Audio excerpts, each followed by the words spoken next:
So I'm chuckling about the thought of this story already. This isn't quite a war story, but it is an army story. So because it's not war, don't be swinging any lanterns, but pull up a sandbag definitely and listen in. Um, I arrived for basic training, right? And it was over in England. I went over to England for it, and so we got issued our kit and everything, and it was one of the first days. And then this guy went round all the rooms, introducing himself to everyone, and his name was Mold. The reason that's why I was laughing, because I was trying to think of his fucking name, like Slime and Grime or something. I knew it was something disgusting. So, yes, Mold was his name. So Mold went round introducing himself to everyone, and he's going, "Oh, yeah, so who do you think's going to get best recruit? And I'm going to fucking get it. I'm going to fucking get it." Anyway, we did our first physical training session, PT, and it was in the gym, and it was a beast. Well, it was a beasting. I don't know. The level of beastings I've had a lot worse since, but introduction to PT, by the way, in Hereford is a good one. Yeah, that's pretty hard. Um, but so we're in the gym and we're getting fucking beasted. We're running up and down the gym, and then we did seal crawls. Where you have to fucking dragging your legs along using your arms, and up and down, up and down, up and down, and everybody was hanging like dying. And Mold was one of the first to drop, and the PTI went and stood over him, physical training instructor. He goes, "If you don't get up, Mold, you're fucking going. I'm jailing you." And he goes, "I can't, Corporal, I can't."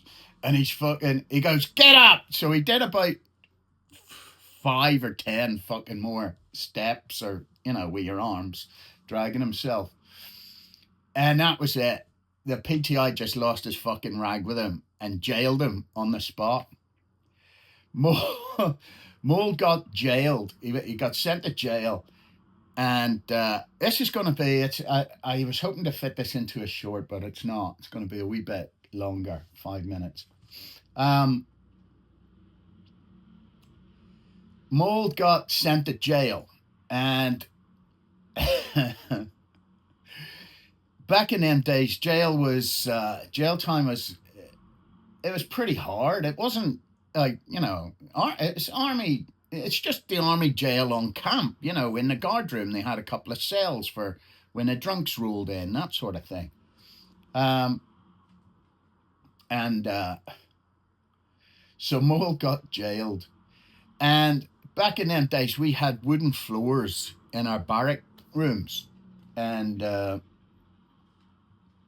what you had to do was you had to put wax on these floors.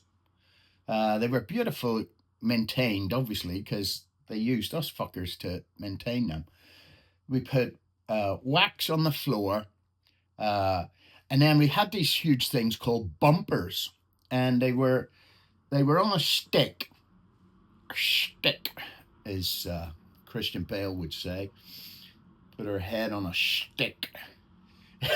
Anyway, he fucking down the bottom was a huge weight and a bristly brush on top of this weight, and you had to fucking push this thing up and down the floor, rubbing the wax into the wood. Then you would have to get on your hands and knees and fucking hand polish it, hand buff it up. Yeah, glorious. Like the floors were immaculate, like amazing. I wonder if that building's even still there. I bet it's not as well maintained as we fucking maintained it because of all that shit nowadays. Yeah, so I digress. So what they made in the neck, what they made Mold do was they kept him up all night and they had him bumpering the ceiling, which isn't really a thing. Um, but they made him hold one of these fucking bumpers with a huge metal weight on the top, and they had him do this virtually all night, walking around fucking bumpering, probably just getting cobwebs. You know, you don't bumper a ceiling. Only in the British Army when you go to Nick back in the 80s. And fucking mold. I saw mold the following morning before breakfast. I was up and about and near the phones, and he was crying on the phone to his mum. I don't like it here. I've had enough. And you should have seen him. I said, all right, mate, how'd it go with Nick last night? And he goes, it was fucking awful. And he told me what they had him doing, like, and I think he went the next day. So from bragging that he was going to be best recruit, within 2 days he was gone. He was history. Fuck. What a dickhead. I wonder what that guy's doing now. He's probably made it big. He's a bullshitter, you know. He's classic English bullshitter, you know. Fucking came across a lot of them in my time, tell you. All the talk. Bullshit bastards.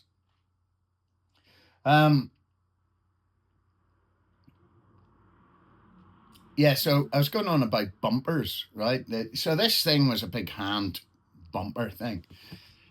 Then you progressed up the road to go and do trade training.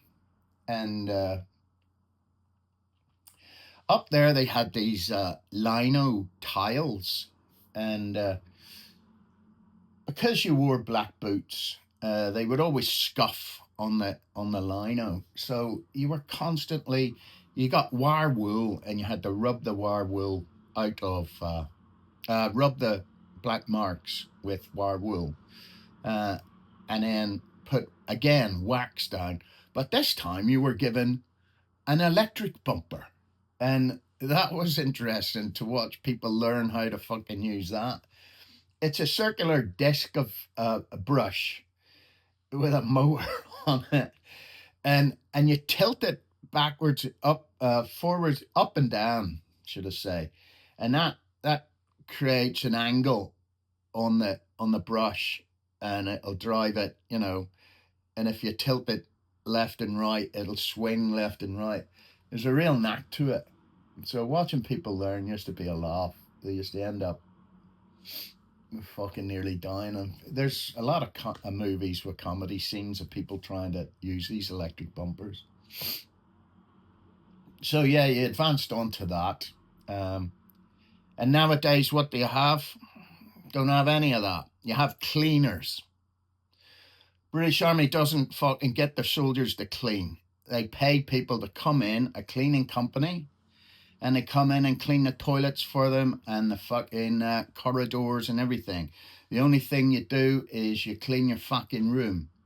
And even that is pretty much a teenager's bedroom. You know, that's essentially what they've got. They've got ensuite and everything. I fucking can't believe it. I got ensuite. I had to fucking progress through the ranks. The first time I ever had one.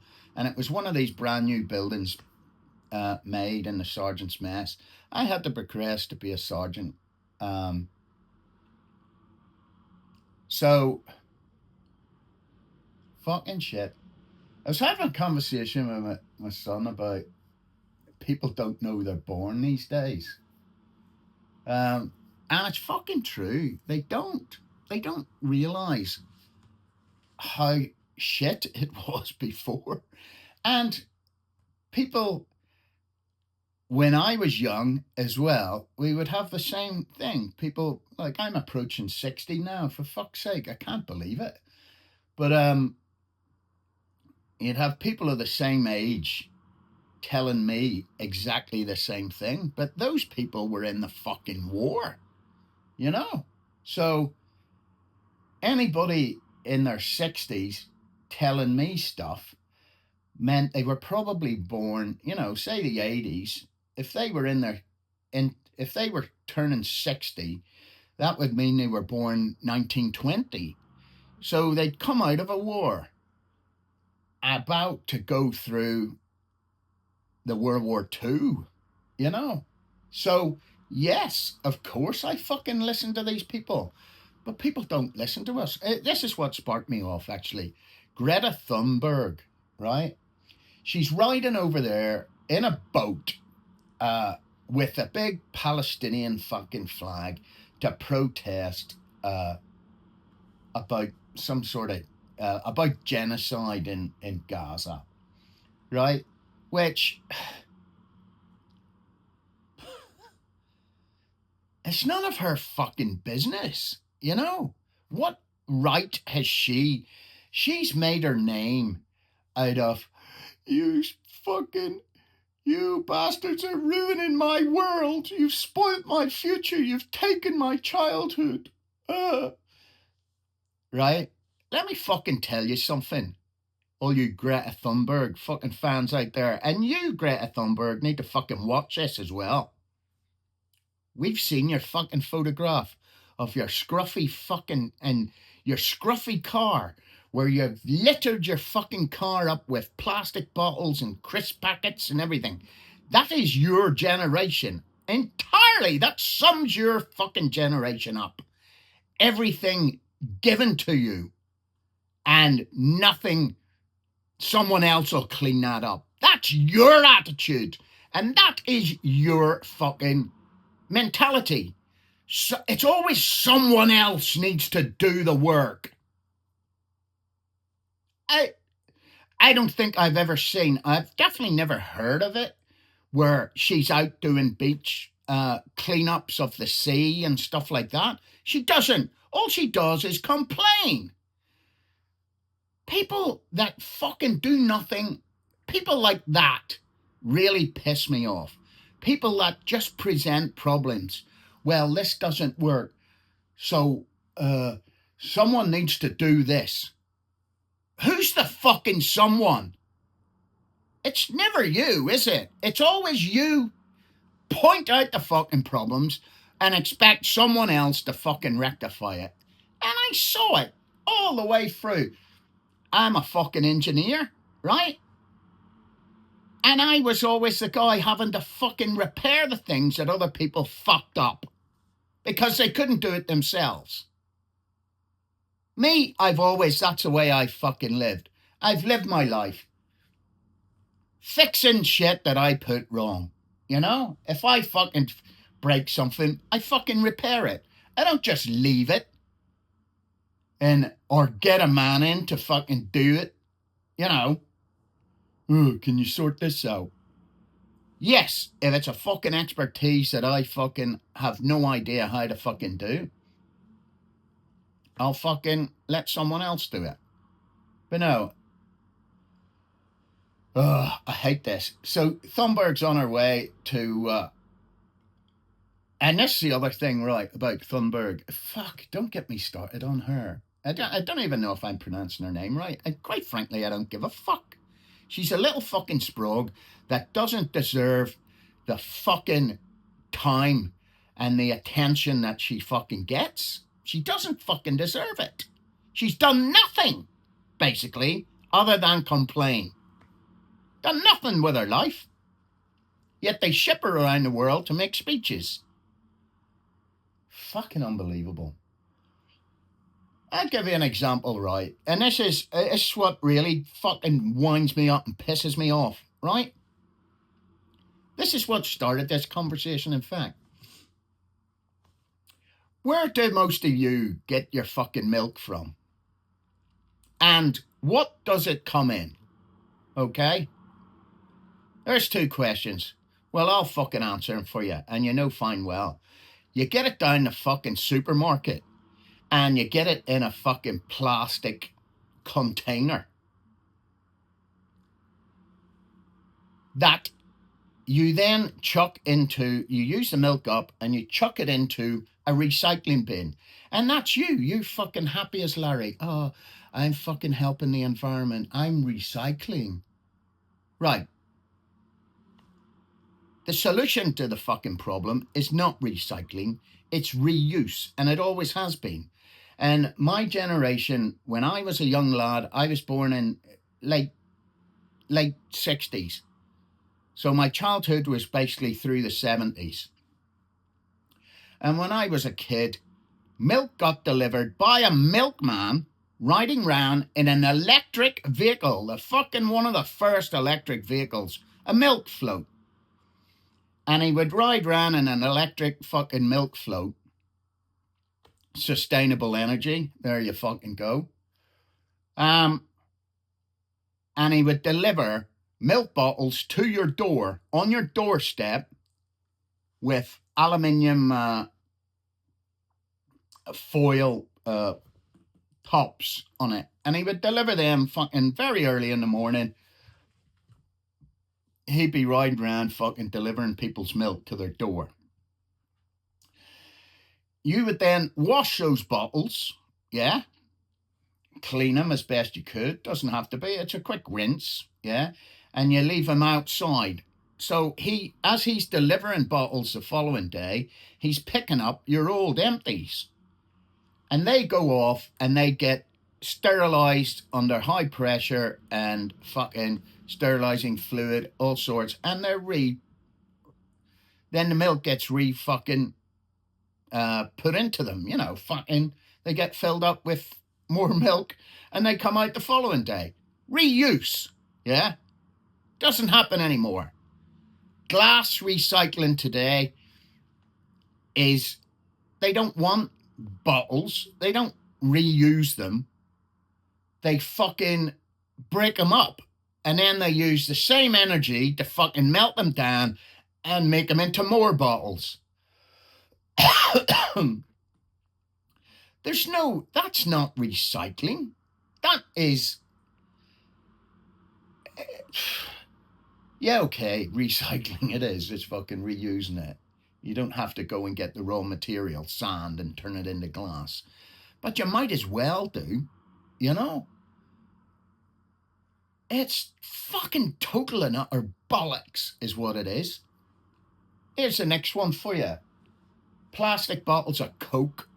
There's Coke and drinks, soft drinks, everything is in plastic bottles. Endless plastic bottles.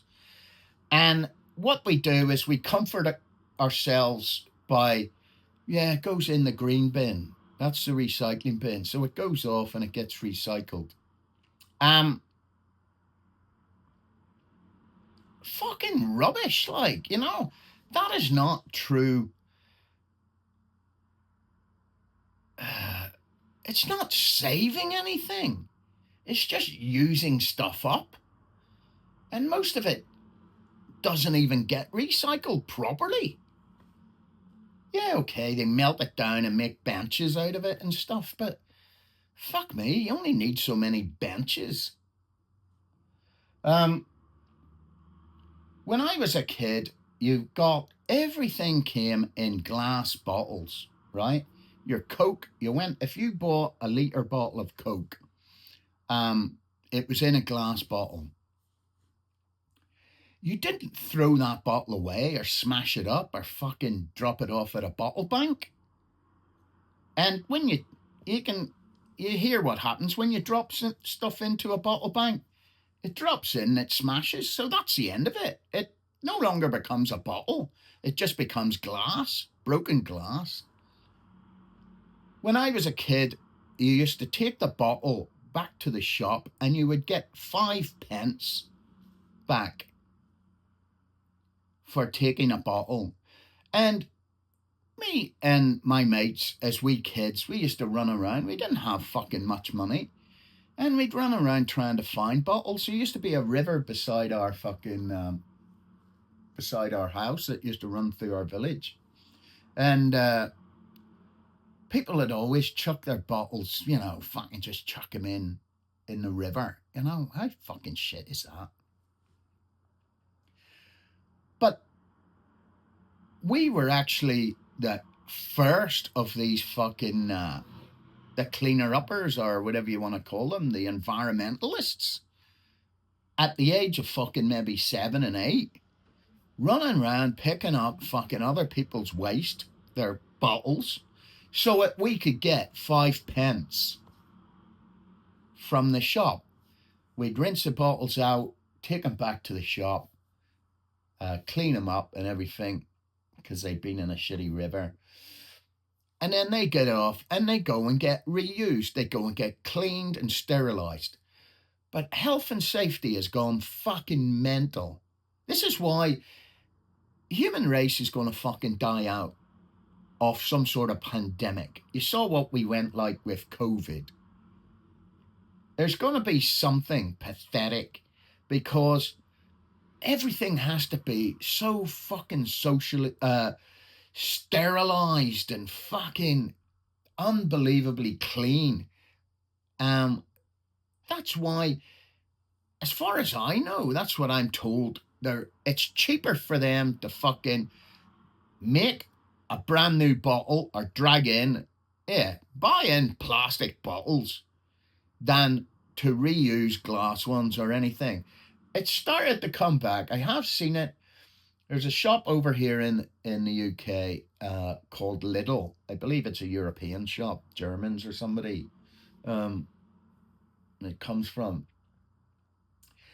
But they have got actually orange juice stands where you bring your bottle in or your container and you fucking fill your container up and then you pay for, a litre or whatever you're fucking doing. Why isn't that more prevalent? They did away with plastic bags, bag for life. So you bring your own bag now and everybody's used to that. Why don't we fucking bring your own bottle? Not as a party thing, but bring your own bottle to the supermarket, fill it up with a fucking juice. The technology's there to print a ticket off of how much you've fucking taken from the machine. Coke could have their own machines. You could have vending machines even doing that. I don't know. There's no thought goes into this. It's recycle, and everybody's jumping on the recycling bandwagon. Recycling is not the fucking answer. It definitely is not. And I hate kids that are fucking... They've got it in there, and they teach it in schools nowadays as well. Recycle, recycle, recycle. And they think you're not doing anything. Yes, you recycle. You're not helping anything. You're not fucking cutting out the fucking misuse, the throwaway culture that there is. You're not doing it. It's still throwaway. You're throwing it away into a green bin. Whoop-de-fucking-do. This has turned into, I'm on 23 minutes. This has turned into an environmental rant other than an old army story.